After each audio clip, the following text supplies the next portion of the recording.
Welcome to Animania Chronicles, where we dive deep into the captivating worlds of anime, dissecting stories, unraveling characters, and sharing our passion for all things animated. In this third part of our review on the world's finest assassin gets reincarnated in another world as an aristocrat, we delve even deeper into the intricate layers of intrigue and adventure woven throughout this captivating series. After Ezri disturbed him and teased her son because he got infinite riz, he looked for a person with strong mana again, but he couldn't find a capable person despite his 2 years of training.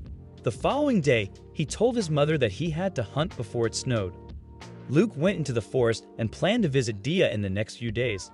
Suddenly, he heard a group of wolves howling, and he set off. When he arrived, he discovered a girl, and he decided to save her. Faced with the wolves, he told her to stay behind him.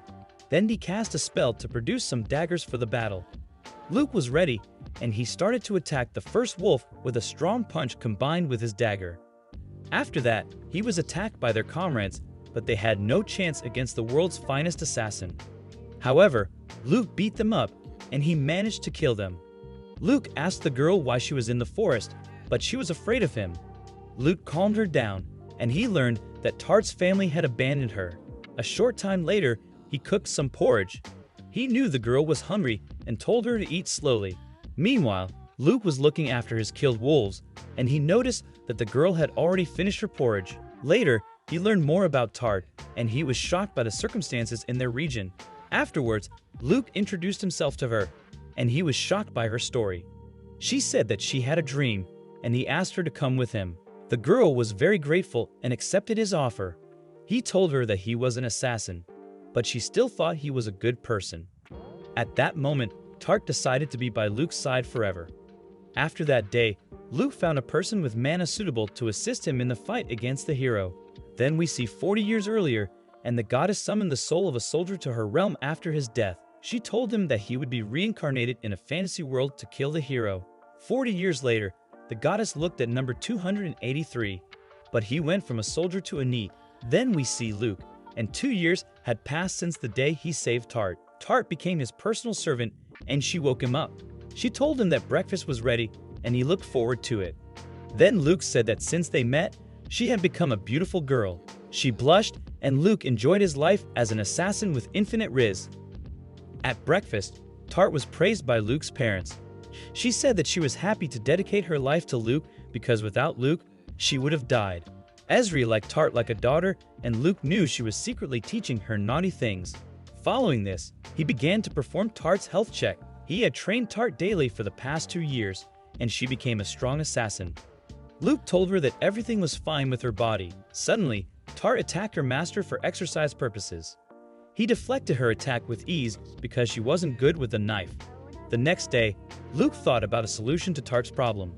The reason for this was that Tart was good with the spear, but this weapon would not be suitable for an assassination. In the night, Tart tried to improve her knife skills. Lugh told her to stop, and she was afraid of being dumped by him, but Lugh had created a spear for her that could also be used in an assassination attempt. As a result, Tart was able to go all out with her spear, and Lugh was impressed with her.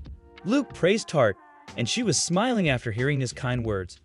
In the following morning, Lugh woke up, and he was surprised to see Tart in his bed. She said he allowed her to sleep with him if she got lonely.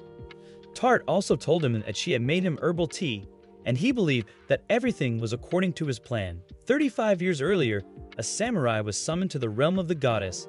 The goddess said that she is testing all types of warriors. After that, he found out about his mission to kill the hero. He accepted her request and told her that he was ready for his new life with the mission of killing the hero. Many years passed, and she wondered what had happened to the samurai. She looked at his life and learned that he was a loser. We then see Lugh, who was on a date with Tart in the marketplace. Lugh was very popular in the Tuatha region, and a farmer thanked him for his advice. He always carried out his duty as the Lord's son with care and was respected by everyone. In the evening, he completed all of his duties and received many gifts from the citizens. Tart said she is happy to have a master who is always kind to the people. She also told him that where she was born, it was completely different. Suddenly, he asked if she wished she had been born in the Tuatha region. She replied that she wouldn't have met Lugh if that was the case, but he told her that he would have found her no matter what. Tart suddenly asked if he was being nice to her to win her heart, and he said yes. Later, we see that Luke was able to figure out how to make far stones. He always carried some with him to charge them with mana. Afterwards, he met with his father to give him a report about his servant Tart. He said that in the last 2 years of training, Tart had reached the level of red-branch families. Additionally, he told him that she is not a spy because he was keeping an eye on her the whole time. Cain was happy to hear that Tart is trustworthy. After that, Luke found out that he would be tested and that if he passed, he would be recognized as a full member of the family. Following this, we see Luke trying to track down his opponent in the forest. He was attacked first, and he tried to find his father's location. Suddenly, he was attacked again, but he could locate his father's position, and he launched an attack. They fought against each other, but his father managed to break Luke's leg. Luke was amazed that his father was extremely strong, and he activated a healing skill. After he was healed, he came up with a plan to defeat his father. He was aware that his father was the strongest assassin that had ever existed in his family. Luke dodged his father's attacks, and he managed to break his father's ribs. Luke knew that his father would recover immediately from his kick. Then he tried to predict his father's next move. At that moment, he felt his father's bloodlust, and he suspected that his father had set a trap against him. He was focusing his senses, and Luke managed to deflect Cain's sneak attack with ease. Also, he predicted that his father was attacking from above, and he won the fight. Then Luke learned he had passed, and Cain was impressed by his son.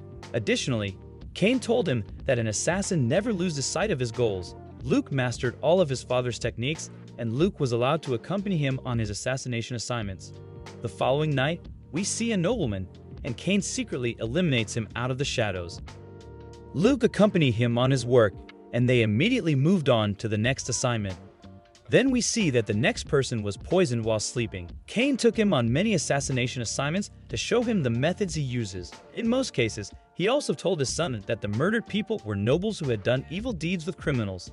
A few weeks passed, and Luke accompanied his father in his everyday life as a doctor. Luke knew the guy wasn't seriously ill. The reason for the visit was that Luke should learn to always keep an eye on everything in case one of them becomes their future targets. Suddenly, Cain told his son about his final test. He said that Luke needs many different identities to be invited by nobles to their castles. Luke was suggested to take on the identity of a merchant because it was the easiest way to get invited. He should train until the age of 14 to become a merchant who comes from the Baylor family. That's all for today. Stay tuned for the next part. Thank you for joining us on this journey through the vast realms of anime. Don't forget to subscribe, hit that notification bell, and stay tuned for more thrilling reviews and discussions. Until next time, keep exploring the boundless wonders of anime with us.